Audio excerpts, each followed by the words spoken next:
Nosso tema é a energia.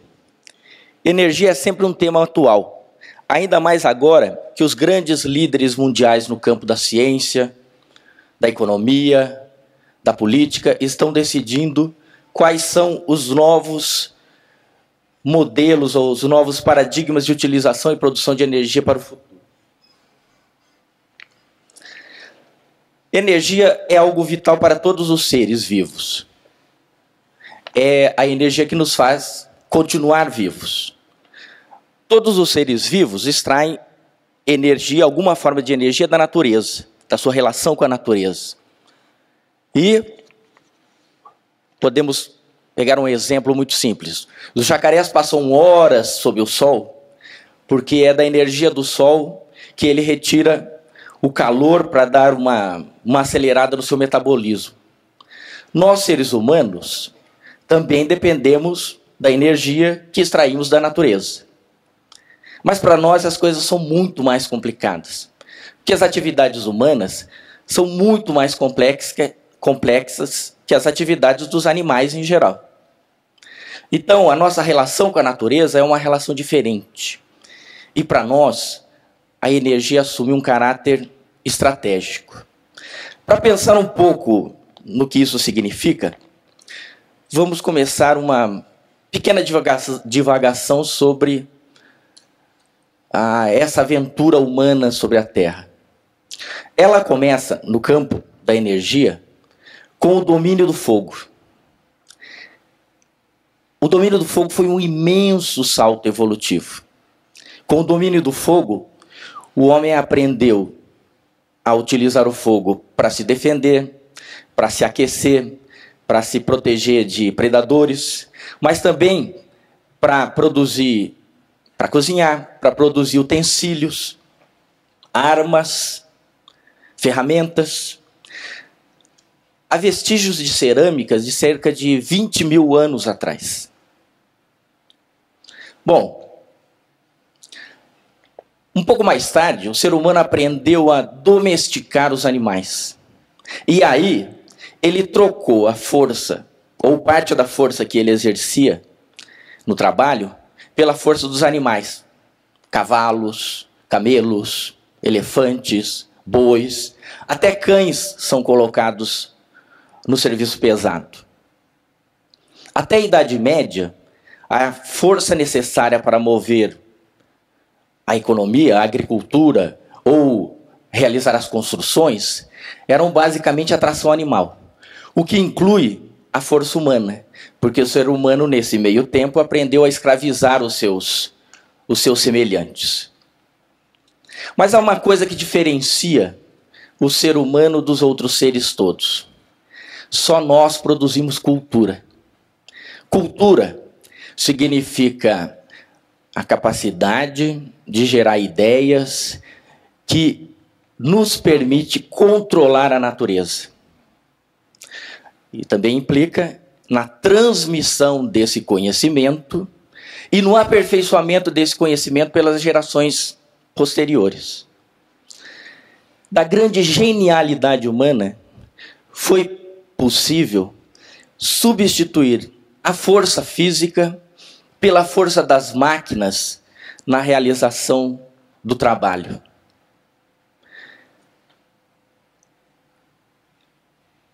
Até as guerras passaram por esse processo. Antes, as guerras eram o combate físico, corpo a corpo, e passaram a ser combates entre máquinas, tanques, navios, aviões. Para mover toda essa maquinaria, o ser humano teve que intensificar a sua relação de exploração dos recursos naturais. Com energia abundante, foi possível colocar as máquinas não só nas fábricas, mas também nas residências, nos hospitais, em todos os lugares. As máquinas passaram a ser a garantia do nosso bem-estar. Com maior bem-estar, o que aconteceu? Nossa população explodiu.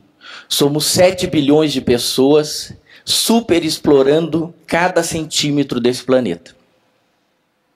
Não é? Bem,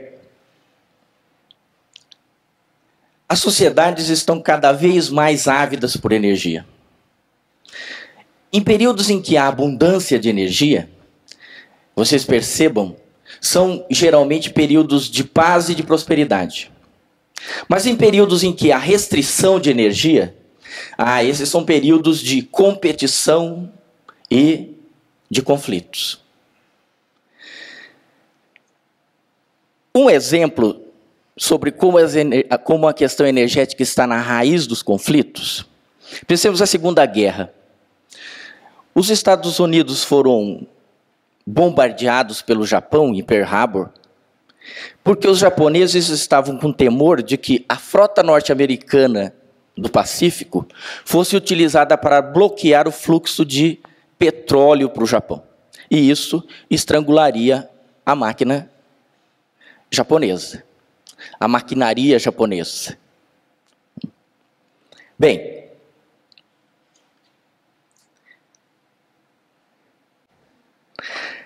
por isso tudo, a energia tem um caráter de segurança energética. Então a gente podia dizer, o que é segurança energética? Há outros componentes, mas basicamente segurança energética é quando o país tem a garantia de um fornecimento constante, ininterrupto, de toda a energia necessária para mover a economia, as Forças Armadas e a sociedade no geral. Bom, qual seria a situação ideal no campo da segurança energética? Que todo o país tivesse autossuficiência em energia. O que significa, dentro das suas fronteiras, todos os recursos necessários para mover a sua economia, as Forças Armadas e a sociedade no geral. Só que isso não acontece. A maioria esmagadora dos países depende de recursos energéticos de fora das suas fronteiras. Então, esses países consumidores têm que se relacionar de alguma forma com os países que são produtores, superavitários, vendedores de energia.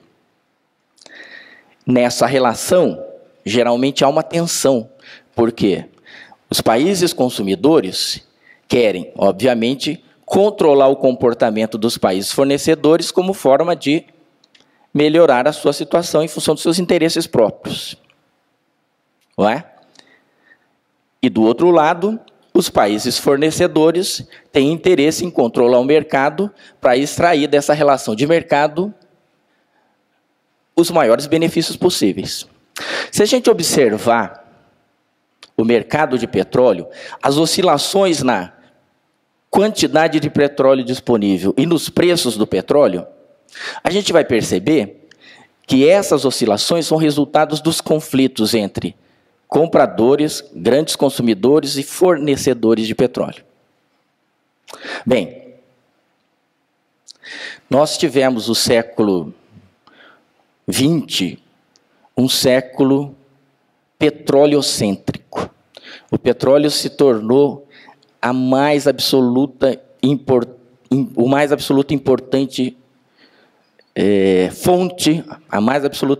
fonte de energia.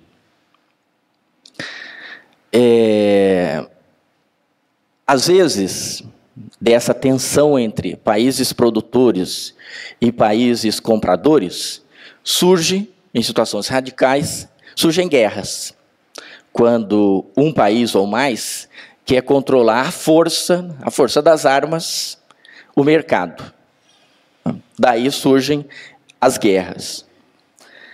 Para além desses problemas econômicos e políticos, a questão da energia agora nos abre uma grande discussão no campo ambiental. Não é? Há uma série, há um debate muito forte entre os cientistas e uma quantidade muito grande de cientistas, uma parte significativa da comunidade científica, acredita que as atividades humanas estão levando ao aquecimento do planeta. E ninguém sabe ainda quais serão as consequências disso. Mas a gente tem algum vislumbre de que as consequências serão trágicas. Bem, por todas essas razões, nós precisamos começar a pensar num futuro sem o petróleo. O que implica em acharmos substitutos, acharmos energias, fontes energéticas substitutas. Na verdade, há alguns estudos que demonstram o decréscimo da importância do petróleo, porque o petróleo também é um recurso esgotável. Uma coisa é certa: o petróleo está caro e não vai mais ser barato nunca mais. Então, é mais que urgente a busca de alternativas. Se pensarmos nas alternativas para a cidade, quais são os recursos que estão à mão? A intensificação do uso de energia do sol ou de energia dos ventos, além do fato de que temos que mudar os nossos hábitos e passarmos a valorizar a energia, economizando ou usando racionalmente os recursos energéticos. Agora, os padrões estão mais ou menos dados. O futuro é a economia verde. O que seria a economia verde? A economia verde é uma oportunidade maravilhosa para aqueles que criarem tecnologia e processos produtivos de baixo impacto ambiental. Em poucos anos, todos os produtos vendidos na Europa terão um selo de economia verde. Essa vai ser a nova realidade. Aqueles produtores de qualquer tipo de produto que quiserem vender para a Europa vão ter que se adequar a novos padrões de produção, a nova relação com a natureza. Para os veículos, quais seriam as alternativas? Há algumas alternativas que já estão em curso, que são muito interessantes e que há muito futuro. O carro a hidrogênio, o carro elétrico, mas eles dependem de uma revolução na produção de energia elétrica, porque eles são consumidores, seriam consumidores massivos de energia elétrica. Por outro lado, para os veículos em geral, o futuro aponta para os biocombustíveis. Biocombustíveis significa combustíveis produzidos a partir da biomassa. Então, milho e cana-de-açúcar produzem etanol. Oleaginosas como a soja produzem biodiesel. O Brasil é uma liderança inconteste na produção de biocombustíveis. Mas os biocombustíveis ainda dependem de um grande processo de desenvolvimento para evitar que a produção de biocombustíveis tenha um impacto negativo sobre o preço dos alimentos e sobre o meio ambiente. Mas o Brasil ponta nisso. E marquem, pela primeira vez na história, o Brasil tem a capacidade de liderar um processo de desenvolvimento. Por quê? Porque ele tem a possibilidade, a partir da sua matriz energética limpa, pelo fato de poder preservar florestas e pelo fato de produzir tecnologia de ponta em biocombustíveis, de liderar esse processo. Portanto, o futuro está de portas abertas para nós.